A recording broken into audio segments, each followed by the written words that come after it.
ಪ್ರಭು ಯೇಸುವಿನಲ್ಲಿ ಅನುಗ್ರಹಿತರಾದ ಪ್ರಿಯರೇ, ಪುನಃ ಒಮ್ಮೆ ದೇವರ ವಾಕ್ಯವನ್ನು ಆಲಿಸಲು, ಆ ವಾಕ್ಯದಲ್ಲಿ ನಮ್ಮ ಮನಸ್ಸನ್ನು, ಶರೀರವನ್ನು ಸಮರ್ಪಿಸಲು ಅನುಗ್ರಹವನ್ನು ನೀಡಿದ್ದಕ್ಕಾಗಿ ದೇವರಿಗೆ ಸ್ತೋತ್ರ ಸಲ್ಲಿಸೋಣ. ಪ್ರಭುವೇ, ಡೈಲಿ ಬ್ಲೆಸ್ಸಿಂಗ್ ಅಲ್ಲಿ ನಿಲ್ಲುವ ಒಂದೊಂದು ಕುಟುಂಬಗಳು ಬಹಳ ದಾಹದಿಂದ ನಿಮ್ಮ ವಾಕ್ಯವನ್ನು ಆಲಿಸಲು ನಿಮ್ಮ ಸನ್ನಿಧಿಯಲ್ಲಿ ಇರುವುದು. ಪ್ರಭುವೇ, ನಮ್ಮ ಮೇಲೆ ಇರುವ ಅನುಗ್ರಹದ ಜಲವನ್ನು ನಮ್ಮ ಮೇಲೆ ಸುರಿಸಿರಿ. ನಾವು ಅನೇಕ ಸಂಕಟದಿಂದ, ಕಷ್ಟದಿಂದ ಜೀವಿಸುವವರಾಗಿದ್ದೇವೆ. ನಾವು ಬಲಹೀನರು, ನಿಸ್ಸಹಾಯಕರು ಆಗಿದ್ದೇವೆ.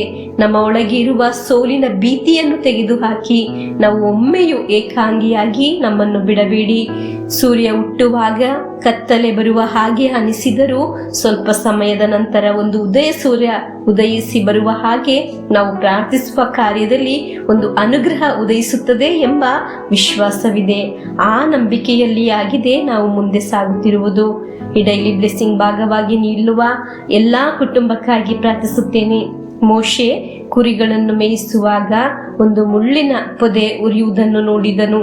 ಒಂದೇ ನಿಮಿಷದಲ್ಲಿ ಸುಟ್ಟು ಬೂದಿಯಾಗುವ ಒಂದು ಮುಳ್ಳು ಪೊದೆಯಾಗಿತ್ತು ಉರಿಯುತ್ತಿರುವುದು. ಅದರ ಬಗೆಯಾಗಿದೆ ನಾವು ಇಂದು ದೇವರ ವಾಕ್ಯದಲ್ಲಿ ಆಲಿಸುವುದು. ವಿಮೋಚನ ಕಾಂಡ 3ನೇ ಅಧ್ಯಾಯ 2ರಿಂದ 4ರವರೆಗೆ ವಾಕ್ಯಗಳು. ವಾಕ್ಯವನ್ನು ಆಲಿಸೋಣ. ಅಲ್ಲಿ ಮುಳ್ಳಿನ ಪೊದೆಯೊಂದರ ಒಳಗೆ ಉರಿಯುವ ಬೆಂಕಿಯಲ್ಲಿ ಸರ್ವೇಶ್ವರನ ದೂತನು ಅವನಿಗೆ ಕಾಣಿಸಿಕೊಂಡನು.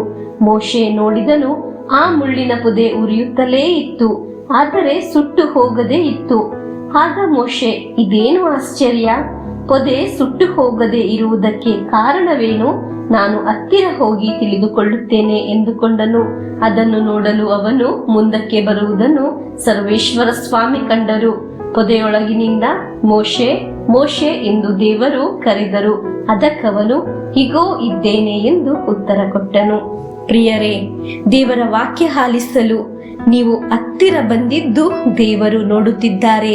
ಕೇಳ್ತಾ ವಿಶ್ವಾಸದಿಂದ ಆ ವಾಕ್ಯ ಹೃದಯದಲ್ಲಿ ಸ್ವೀಕರಿಸಿದ್ದು, ಬುಕ್ಕಲ್ಲಿ ಬರೆದಿದ್ದು ದೇವರು ನೋಡಿದ್ದಾರೆ. ಆ ವಾಕ್ಯವನ್ನು ಶೇರ್ ಮಾಡಿದ್ದು ದೇವರು ನೋಡಿದ್ದಾರೆ. ನಾವು ನಮ್ಮ ಆತ್ಮೀಯರಿಗಾಗಿ ಪ್ರಾರ್ಥಿಸಿದ್ದು ದೇವರು ನೋಡಿದ್ದಾರೆ. ನಮ್ಮ ಪ್ರಾರ್ಥನಾ ರೂಮನ್ನು ದೇವರು ನೋಡುತ್ತಾ ಇದ್ದಾರೆ. ಪ್ರಿಯರೇ, ಮುಳ್ಳಿನ ಪೊದೆ ಉರಿದು ಬೂದಿಯಾಗದ ಕಾರಣ ಅದರ ಒಳಗೆ ದೇವರ ಸಾನ್ನಿಧ್ಯವಿತ್ತು. ಪ್ರಿಯರೇ, ಅನೇಕ ಸಮಸ್ಯೆಗಳು, ಸಂಕಟಗಳು ಜೀವನದ ಒಳಗೆ ಉರಿಯುವಾಗ ನೀನು ದೇವರ ಸಾನ್ನಿಧ್ಯದಲ್ಲಿ ಆಗಿದ್ದೀಯಾ ನಿಲ್ಲುವುದು? ಹಾಗಾದರೆ ಆ ಸಮಸ್ಯೆಗಳಿಗೆ ನಿನ್ನನ್ನು ಏನು ಮಾಡಲು ಸಾಧ್ಯವಿಲ್ಲ. ಹಲ್ಲೆಲೂಯಾ. ಕಾರಣ ನಮ್ಮ ಜೊತೆ ದೇವರಿದ್ದಾರೆ. ನಮ್ಮ ಜೀವನದ ಮಧ್ಯೆ ದೇವರು ಇರುವುದರಿಂದ ಹಿಡಿದು ನಿಲ್ಲಲು ಸಾಧ್ಯವಾಗುತ್ತಿರುವುದು. ಹಲ್ಲೆಲೂಯಾ.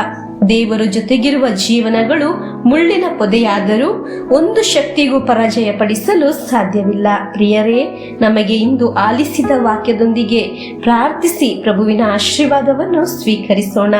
ಸಮಸ್ಯೆಗಳು, ಕಷ್ಟಗಳು ಎಲ್ಲ ನಿಮ್ಮಿಂದ ದೂರ ಆಗುತ್ತದೆ. ಧೈರ್ಯವಾಗಿರಿ. ಆಮೇನ್.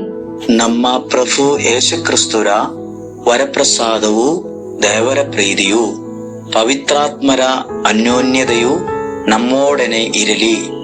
ರೋಗಗಳಿಂದ, ಅಪಘಾತದಿಂದ, ದುರ್ಮರಣದಿಂದ, ಅಗಾಲಿದ ಮರಣದಿಂದ, ಅಸೂಯೆಯಿಂದ, ಮೋಸೆ ವಂದನೆ ಇರಿಂದೆല്ലാം ದೇವರು ನಮ್ಮನ್ನು ಸಂರಕ್ಷಿಸಲಿ. ಹಾಲೆಲೂಯಾ. ಆಮೇನ್.